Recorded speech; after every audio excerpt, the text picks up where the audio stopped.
If you have a toddler or preschooler who has become a master of stalling before or during their bedtime routine, this episode is for you. I'm going to share the benefits of using timers to help your child start and get through their bedtime routine.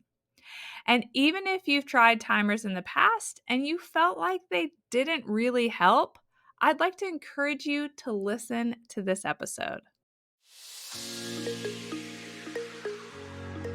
Hi, I'm Allison Egidi, a pediatric sleep and wellness coach and a mom of two. I love to help parents find solutions. This is How Long Till Bedtime.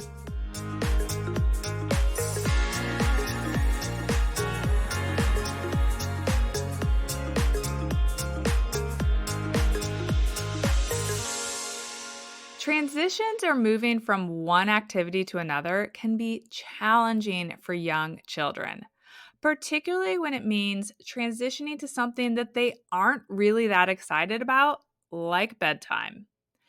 Many of the families I work with struggle with a child who takes forever to eat dinner or who doesn't want to stop playing to start their bedtime routine. This is exactly where timers can really come in handy.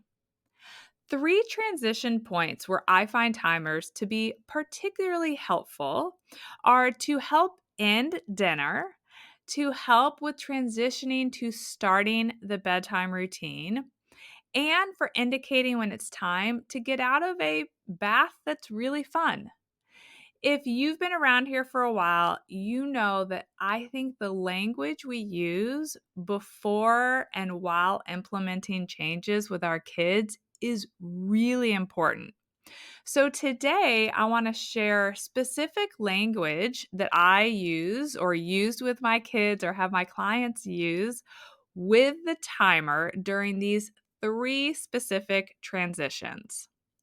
Let's start with ending dinner. When Ainsley was a toddler, she was an incredibly picky eater. This meant that sometimes I would put food down and she would push it around or ignore it. But then when I would decide I was done, we were ending dinner, she would complain that she was hungry or she suddenly started to take bites of that food that she had been ignoring. And of course, I wanted her to eat. So then it delayed the start of bedtime or ultimately resulted in a rushed, stressful bedtime or a later bedtime. What I ultimately learned was that she ate much better when I provided clear boundaries around dinner. This picky eating is a much bigger topic than I can cover today, but if you want to hear more about picky eating, check out episode 13. But long story short, dinner does not need to take more than 15 to 30 minutes. When I started using a 5-minute timer to end dinner, it not only helped me get my girls to bed on time, it helped both of them eat better during dinner time. Here's an example of language that I would use. I would say, girls, dinner is going to be over in 5 minutes, and then we are going to go take a bath. I'm going to set the timer for 5 minutes, and when the timer goes off, we are heading upstairs. Then, when there was about 3 minutes left, I would say, the timer is going to go off in 3 minutes. If you want to eat any more dinner, now is the time because when the timer goes off, dinner is over and we aren't eating anything else until breakfast. I would give them another heads up when there was just about a minute left. The timer is going to go off in 1 minute and then we are heading upstairs. Once the timer went off, I would say, okay, dinner is over and it's time to go take a bath. Now, this is when parents tell me that their child either gets upset by the timer going off or they just ignore it completely and continue doing whatever it is they're doing or whatever they want to do. Y'all, this is where the rubber meets the road because it's on you to follow through on what you said. If my girls started to resist heading upstairs or told me that they suddenly wanted to eat, I just calmly forged ahead. I'd say, your choice is to walk upstairs with me, or if you need help, I can help you by carrying you upstairs. Or I'd say, well, dinner's over now, but the good news is that you can eat a big breakfast tomorrow. And then if I was still meeting resistance or pushback, I would say, it looks like you need some help. I'm going to pick you up and carry you upstairs. And that was that. I would carry my child upstairs and start the bath, whether they were happy about it or not.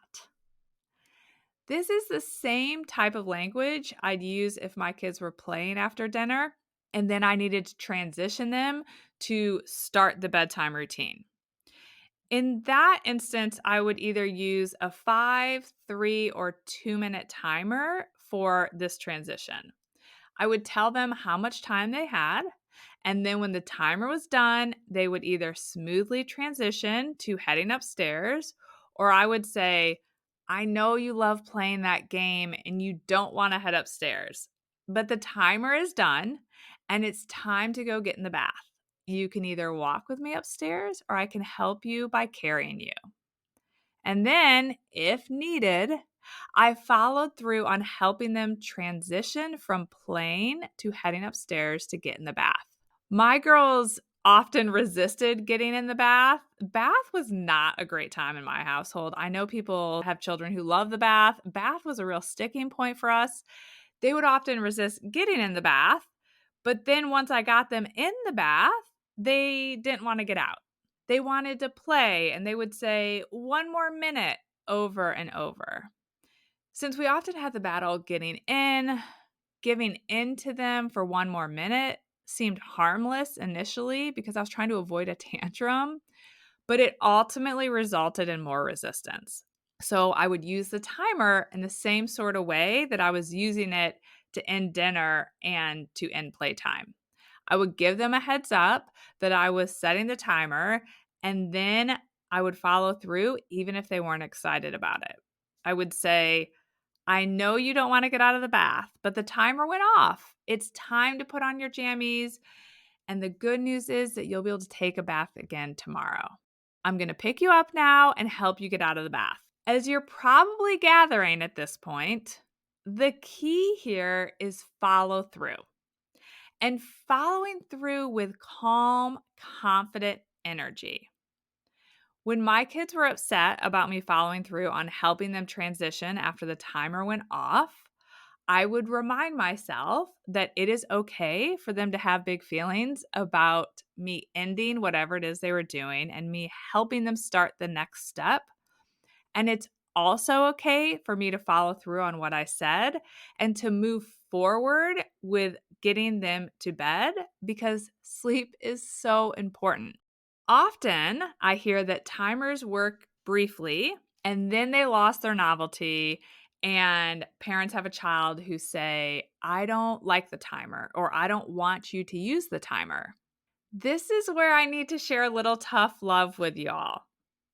Your kids don't need to like the timer for the timer to work. The timer will work if you follow through. If they say they don't like the timer, you can simply say, I understand you don't like the timer, but it helps us both remember when it's time to take a bath. So we're going to use it so that we can get in the bath on time and get to bed on time. Notice I use the words, it helps us both. Remind your child that you're in this together and the timer helps both of you. You may meet resistance for a few days or from time to time going forward. But if you're consistent with following through on the timer leading to the transition, your child is going to resist less and less often, I should say, because they know that you'll follow through and keep things moving. I promise that timers can be incredibly effective tools for helping you get your child to bed on time, and using them can result in there being less resistance around bedtime. I typically recommend using 2, 3, or 5-minute timers. You should experiment with your child with the length of time to see which one is the most effective for your child to have a smooth transition. I just use the timer on my cell phone, but I know a lot of kids benefit from seeing the time pass, and there are great sand timers that you can use with your kids.